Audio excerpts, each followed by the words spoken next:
Well, welcome to All Saints nosing on a lovely sunny spring morning again. Today is the third Sunday of Lent.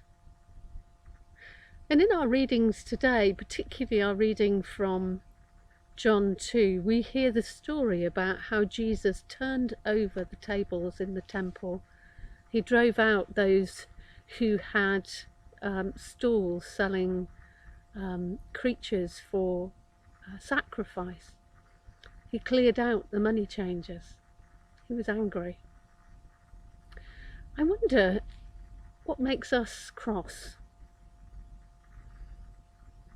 What are the things that really reduce us to frustration? Being angry isn't always a bad thing. When our anger and our desire for change is focused on justice, issues of fairness, where people are really being treated badly, where there's an underdog who needs defending. In Jesus's case, he got angry because the temple system had got corrupt. The money changers changed ordinary money into temple money, and of course they were charging extra, they were charging commission. They were making money from the process of offering up to God in prayer those sacrifices. And of course the temple authorities must have been complicit in this because they allowed them to be there.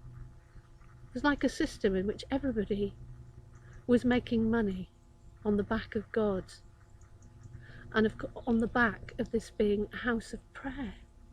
That was unjust. That's what was wrong. Of course, there are many systems that are unfair in our world today. Some we can do something about. Others, we just struggle. How do we deal with that?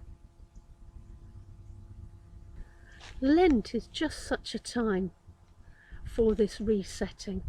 What in our lives do we really want to see changed, to be different? What do we want to see changed in the world? And how can we contribute to making this happen? Jesus says in the Gospel of Luke, chapter 9, that all who want to be his disciples must take up their cross and follow him. I wonder if in some ways he means take up that crossness, the things that make us feel angry, and do something about it. Being cross isn't always a bad thing.